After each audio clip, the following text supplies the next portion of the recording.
There are those who claim that your ministry is intolerant, that your crusades may even threaten the freedoms of others.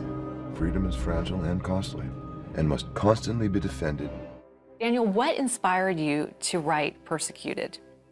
The Holy Spirit inspired me to write Persecuted. I woke up one morning and it was there. The government is trying to take control of everything, including the very source that gave our country its foundation, which is biblical truth. I cannot water down the gospel to advance. James Remar plays lead character, evangelist John Luther. We met on location during filming in Albuquerque, New Mexico. Tell me about John Luther. John Luther is the hero of our story, and he becomes a major evangelist at the level of a Billy Graham at a time when America becomes an unwelcoming environment for the gospel.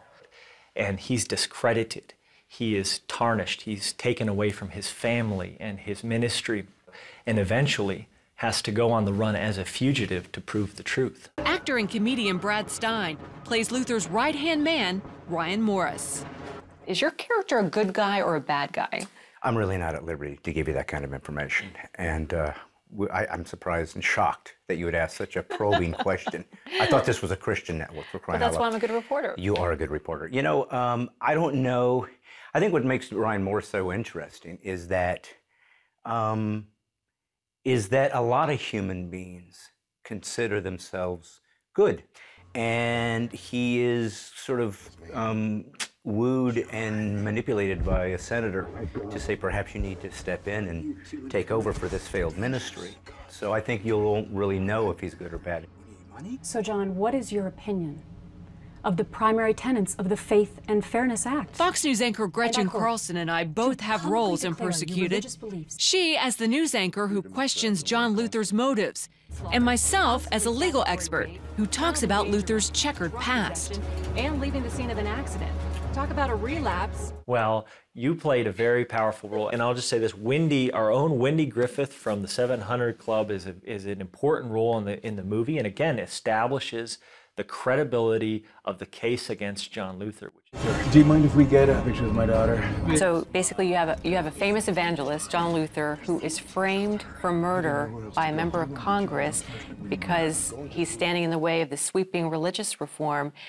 Is this really fantasy, or is this something that you could actually envision happening in America? But it really is beginning, because we allow ourselves to be silenced in the name of political correctness. In fact, a very close friend who is highly involved in levels of government, he looked at the story and he said, this scenario of religious reform is happening at the United Nations. There is a bill that is exactly what you're talking about. Why is Persecuted not your typical Christian film? Well, we have an all-star cast in the film of Persecuted, and I think it's because we have an all-star story that has come in sync with the pulse that is happening across our country, and I think people are picking up on that regardless of what political view you come from. Brad, what do you hope people are going to take away from this movie? The seats. We want them to take the seats from the theater because nobody will expect that. They'll come back in, there's no seats. What happened? There'll be a big national exposure, Christians stealing theater seats, get us tons of publicity. We'll bring them back, but this time we will have anointed them and laid hands so they're even holy seats. And consequently, people come on will get saved even if they go see, you know, Saw 5. So it's going to be a completely spiritual journey that nobody saw coming.